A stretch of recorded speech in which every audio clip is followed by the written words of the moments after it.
Jadi duga.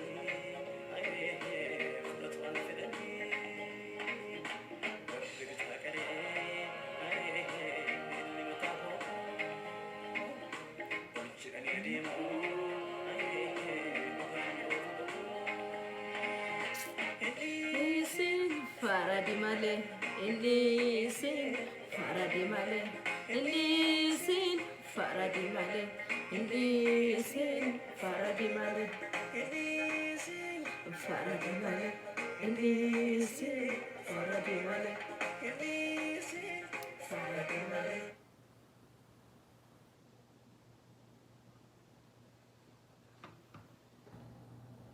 Akkam jirtu nagaan waaqayyoo iddoo jirtanitti hunduma keessaniif haa ta'u. Obboloota koo waaqayyoo nu gargaaraan guyyaa irraa kan geenye baay'ee naagala akka hundumatti dhaga'amu torbeen kuni torbee seexanni innamaan sun inni dhangalaasuu bare, inni galaafachuu bare, nama keessaan goree torbeen itti saba tokko irratti xiyyeeffate hojii isaa hojjechaa jiru jechuudha. Maqaan Waaqayyoo bara baraan eebbifamu. Waaqayyo yeroo kamiyyuu waaqeffama. Nuun maal jenna? Abbaa firdii qajeelaa duwwaatiini hin dhiisin faradi malee jenna. Maqaan Waaqayyoo bara baraan eebbifamu. Waaqayyo immoo farada. Waaqayyo immoo gaariidha. Warra gaddanii madaa isaanii, garaa isaanii isa gaddee madaa isaanii walitti qabee hin suphaa Waaqayyo. Maqaan Waaqayyo bara baraan eebbifamu. Obboloota koo kanaafi arrasii isin duratti kan hin dhiyaadhe baay'ee torbee kana dhugaadhumatti lapheen keenya, jireenyi keenya baay'ee gaddaan guutuudha jechuudha. Obboleessa keenya Hacaaluu Hundeessaa lubbuudhaan of biraa dhabneerra jechuudha. Isa malee immoo kan hin beekamne kumaatamatti kan lakkaa'amanii lubbuun isaanii darbee, kaan madaanii, kaan gargaarsa dhabanii, kaan immoo fayyaattotuu jiru. Manni itti cufamee ta'a jechuudha obboloota koo. Nuyi garuu Waaqayyo iddoo manuun jirrutti nagaa nu godhee, kanaaf Waaqayyoon galateeffachuutu immoo nurra jira. Waa'ee isaaniif immoo Waaqayyoon kadhanna jechuudha. Maqaan Waaqayyoo bara baraan eebbifamu. Wangeeluma keessaa kaaseeti, durumaa kaaseeti jechuudha. Obbolaani obbolaa irratti sanyii tokko keessaa baane erga jedhamanii sababii taayitaadhaaf, sababii inaaffaadhaaf seexanni keessa gortee nama keessa baay'ee lubbuu namoota baay'ee galaafachaa jirti jechuudha. Kana keessatti immoo Waaqayyo kan gidduu nuu galuuf immoo nuyi Waaqayyoon kadhachuutu nurra jira. Ga'een keenya inni guddaan inni nu qabnu Waaqayyoon kadhachuu duwwaadha. Humna keenyaan olii Waaqayyotti gina malee waan gochuu dandeenyu hin qabnu. Amma dandeenyu moo waan dandeenyu moo hin goona jechuudha. Saba keenyaaf afaan ta'uun immoo karaa nurra jiru jechuudha. Karaa nurra jiru hundumaatiin gochuutu nurra jira jechuudha. Macaafa seera uumamaa boqonnaa 37 lakkoofsa 1 kaaseen dubbisamee waa'ee Yoseefii fi obboloota Yoseefii macaafa qulqulluun addana irratti kan inni haasa'u. Yoseefii obbolaadhuma isaatiin dabarfamee kan inni gurguramee ajjeefamuu kan inni barbaade. Obbolaasaa sana keessaa immoo yaada qajeelaaf yaada gaarii kan qabu Ruuben kan jedhamutu lubbuu obboleessa isaatii oolchee. Haa ta'uutii malee Yoseefii biyya Gibxiitti kan inni dabarfamee gurgurame jechuudha. Garuu Waaqayyo gaariidha. Waaqayyo amanamaadha. Kanaaf iddoo kana meenan dubbisaa. Yaaqoob biyya abbaa isaa itti galaa ta'ee jiraate biyya Kana'aan keessa hin taa'e. Oduu waa'ee ijoollee Yaaqoob kanatti fufee hin himama. Yoseef saafela waggaa 17 yeroo ta'etti ijoolleen dubartoota abbaa isaa ilmaan Billaa fi Zilfaa obboloota isaa wajjin bushaayee in tiksa ture. Yoseef oduu waan hamaa isaan hojjetan fidee abbaa isaaniitti hime. Yaaqoob inni Israa'el jedhamee ilma dulluma isaa jala argate waan ta'eef Yoseefiin ilmaansaa hundumaarra caalaatti in jaallate. Qoloo dheeraa akka qabu in hojjechiiseef. Obboloonni isaa garuu akka abbaan isaanii obboloota isaa hundumaa caalaatti isa jaallate yommuu arganii isa jibbanii nagaas isatti dubbachuu hin dandeenye. Yoseef abjuu abjootee obboloota isaatti yommuu hime ittuma caalchisanii isa in jibban. Inni abjuu isaa abjoodhe kana dhaggeeffadhaa. Kunoo nuyi maasii gidduudha bissii in hiina turre. Kunoo bissiin koo ka'ee ol qajeelee dhaabbate. Bissiin keessan immoo isatti naanna'anii bissii kootiif in gugguufu turan jedheen.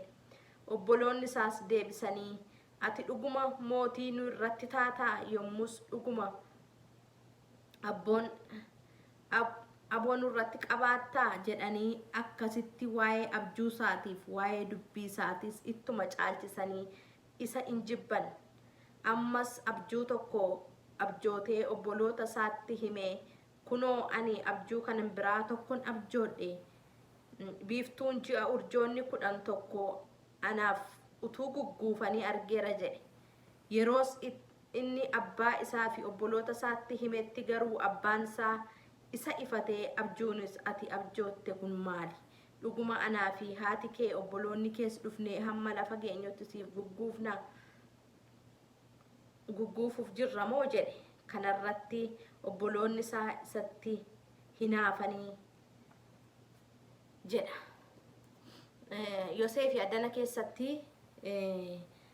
ilma dulluma jala argate sababii ta'ee fi abbaasaa fi Yoseef abbaasaa baay'ee in jaallata ture. Sababii abbaansaa Yoseefiin jaallatuu fi jechuudha. Sababii abbaansaa Yoseefiin jaallatuu fi Yoseefiin obboloonni isaa itti naafanii ajjeesuu barbaadanii. Yoseefiin obboloonni isaa ajjeesuu barbaadaniyyuu malee Waaqayyo gaafa jedhu malee namni hin du'u. Obboloonni isaa ajjeesuuf itti koratanii Yoseefiin gaafa isaan jedhan Ruubeen obboleessi isaa suni dhiisaa hin ajjeesinaati boolla keessa buusaa malee ittiin jedhe. Boolla sana keessaa buusanii deebisanii ammoo boolla sana keessaa baasanii saantima 20 biyya Gibxiitti gurguratan gadi sinnee yeroo dubbifannu jechuudha. Biyya Gibxiitti gurguratan. Biyya Gibxiitti rakkinni Yoseef irra ga'e gidiraa baay'een karaa haadha manaa mootiis Yoseef irra ga'e jechuudha. Yoseef garuu sababii nama abjuu ta'eef, sababii abjuu qabu, sababii mul'ata qabuu fi Waaqayyo Yoseefin dabarsee hin kennine. Yoseefi biyya sana keessatti mootii amma ta'utti kan inni gargaara jechuudha Waaqayyo. Kanaaf obbolaadhuma waa'ee iddoo kana maaliifan dubbise yeroo ammaattis kuma wangeela kana keessaa deemu biyya keenya keessattis obbolaadha walirratti kan ka'e qomoo tokko keessaa kan ba'e saba tokkoof dhaabanna kan jedhu utuu deebi'ee jechuudha hamaa fi daba walirratti yaade dhiigolii dhangalaasaa jira, wal galaafachaa jira, walidhaa jira. Kana hundumaa walirratti gochaa jira jechuudha. Kana garuu Waaqayyo immoo abbaan firdii dhugaa, abbaan firdii qajeelaa Waaqayyo duwwaadha. Waaqayyo gooftaan saba keenya in gargaara. Kanaafi sagalee Waaqayyo namoonni dhiibamanii yeroo baay'ee ulfinaan ga'u. Akkasitti namana sabni koo guyyaa tokko ulfinaan argaa, lammiin koo guyyaa tokko ulfinaan argaa, ulfina Waaqayyoon argaa. Akkama gurgurametti, akkama dhiitametti, akkama hidhametti, akkama du'eetti inaafu sabni koo. Waaqayyoon immoo kadhannaa, Waaqayyo immoo nu gargaara. Humna kan qabu Waaqayyo duwwaadha jechuudha. Kanarratti ga'een keenya nuuni kadhachuudha, Waaqayyo dura turuudha. Jabaannee waan gochuun nurra immoo waan saba keenya bira ittiin dhaabachuu dandeenyu karaa hundumaatiin immoo dhaabachuutu nurra jira jechuudha. Kanaaf baay'ee nama gaddisiisa. Yeroo gidduu dheengaddaa obboleessi keenya akka kanatti hin du'e. Darbee immoo biyya keessaatii neetwoorkiin citee akka kanattiin namoonni mana hidhaatti inni kaan du'e, inni kaan mana hidhaatti guuramaa jira. Kanaaf sagalee namaa eenyullee gadi qabee kaa'uu danda'u. Waaqayyo kan akka Musee nuu kaasa. Kan sirriitti qajeeshee saba kana ceesisuu danda'u Waaqayyo kan akka Musee saba keenyaaf qaba. Abdiin kutannu kamittillee abdiin kutatina. Abbootiin amantii as keessatti ga'ee guddaatu sinirraa eegama. Karaa musliimaas haa ta'u, karaa kiristaanaas haa ta'u, karaa amantii ortodoksiis haa ta'u, protestaantiis haa ta'u jechuudha. Karaa hundumaaniyyuu yeroo kanatti saba keenya bira dhaabbadhaa adaraa keessanii isiniin jedha. Yeroo kanatti dhugaaf kan dhaabatu, yeroo kanatti wangeela duwwaa dubbachuu duwwaatuun taane dhugaa isa wangeelarraa dubbattanii nu barsiistanii saba keenyaaf dhaabachuuf dhugaadhaaf dhaabachuuni utuu nutti agarsiistanii yeroo kana jechuudha kan nuun isin barbaannu gargaarsa keessan jechuudha abbootiin amantii waaqayyo gooftaanii dhugaa namaa hin baasa nama gargaara namaa wajjiniin ta'a kanaaf akkasini saba keenyaa wajjiniin dhaabattanii gamanumaanii ergaa kunan dabarfadha jechuudha waaqayyo immoo isinii wajjin ta'e yoo isin dhugaaf dhaabattanii amma dheengaddaa namootuma 4 kiiloo keessaa abbootiidhuma amantiiti namichi kun jechuudha isaanitti baay'ee siqaa masaraa mootummaa keessa ga'ee wal ga'ii isaanii maal isaaniin ta'a lallaba isaa dhaggeeffachaan ture lallaba isaa utuun dhaggeeffadhu garuu dhugaan dubbachuuf kanaan lallaba isa achirra duwwaatti lallabamu utuun taane isaanitti siqa sababii ta'ee fi dhugaa isaanitti dubbachuu qaba kanaaf koomentii sana barreessee jechuun koomentii tokkoon barreessee fi dhugaadhaaf dhaabattu yoo ta'e namoota waaqayyoo yoo taatanii dhugaaf dubbattu yoo ta'e lubbuu badaa jiru kanatti akka lubbuu balleessuun cubbuu akka ta'e namoota sixxan sanatti dubbadhaa maaliif already nuyi beennaa cubbuu ta'uusaa kanaan duras nutti lallabameera nama ajjeesuun cubbuudha hatuun cubbuudha sobuun cubbuudha kana hundumaa wangeela utuu nutti lallabamin iyyuu wangeela keenyatu dhugaa nuuf baasa kana jechuudha wangeelan dubbisna taanaa wangeelatu dhugaa nuuf ba'a garuu yeroo dhugaan dabu namoonni dantaa mataa isaanii bichaa eeggachuuf jedhanii saba kanarra utuu dhugaaf saba kana bira dhaabatanii hin dubbatin yoo afanii cubbuu guddaadha jechuudha kuniyyuu tuu laalanii dhiisuun cubbuu guddaadha kanaaf iyyuu saba keenya bira dhaabbadhaan isiniin jedha abbootiin amantii yeroo kanatti karaa musliimaas karaa kiristaanaas amantii kamiyyuu keessa kan jiraatan jechuudha yeroo kanatti dhugaadhaaf dhaabadhaa nama ajjeesuun cubbuu akka ta'e nama ajjeesuun akka quraanni isin eeyyamu wangeelli keenya isin eeyyamu namoonni amantiin kamiyyuu nama ajjeesi kan jedhu nama ajjeesuun cubbuu akka hin taanetti kan fudhatu jira jedhee yaadu kanaaf iyyuu hundi keessanii saba keenya biraa akka dhaabbattan isiniin jedha waaqayyo gooftaan immoo sinaa eebbisu kanaaf nuunis gadda guddaatu nutti dhaga'ame gidduu kanaaf kan akka waaqayyo immoo akkuma Yoosefiin obboloonni isaa dabarsanii kennanii dabarsanii gurguranii biyya Gibxii gaafa dhaqe immoo mootii ta'e akkuma nabjoote sana jechuudha Yoosef akkuma nabjoote sana bisiikootti naanna'anii sagadu akkuma nitti abjoote obboloonni isaa yeroo beelli biyya isaanii keessatti bu'ee biyya Gibxiitti gadi bu'anii beela sanaaf midhaan kadhachuudhaaf fuula eenyu dhaqanii fuula Yoosefiiti kan isaan dhaqan jechuudha wangeelli keenya dhugaa nuuf ba'a gadi siqee yoo dubbifanne kanaaf waaqayyo bar tokko hin jijjiira jechuudha sabni keenya kun amma gidiraa argee amma dhiphatee waaqayyo ulfinatti gochuu danda'a waaqayyo guyyaa tokko barii ulfinaa fiduufii danda'a kanaaf keessi keenya cabee hundi keenya gadda duwwaan guutamne boo'icha duwwaa utuun taane jajjabaannee saba keenya bira dhaabbannee jabaadhaa jechuudhaan karaa gargaaruu qabnu sooshaal miidiyaa irratti barreessuudhaan isa ta'u yaada garaagaraatiin karaatti biyyoonni dhagaanii biyyoota guddatan dhagaanii gargaaruu danda'an karaa hundumaatiin bira dhaabbachuutu nurra jira jechuudha maqaan waaqayyo bara baraan eebbifamu isinis guddaa naaf eebbifamaa kanaaf amma kadhata gabaabaa kadhadheen nan xumura sagantaa koo maqaan waaqayyo bara baraan ulfaatu yaa waaqayyo hundumaa dandeessu guddaa abbaa keenyaa sodaatamaa fi sodaachisaa taatee gooftaa waaqaaf lafaa teessoo keessa ulfina qabeerra sarara kan teessu ati dhuguma guddaa ati dhuguma waaqayyoodha maqaa gooftaa Yesuus Kiristoosin dhiigni dhangala'uun lafa keenyarraa dhaabbatu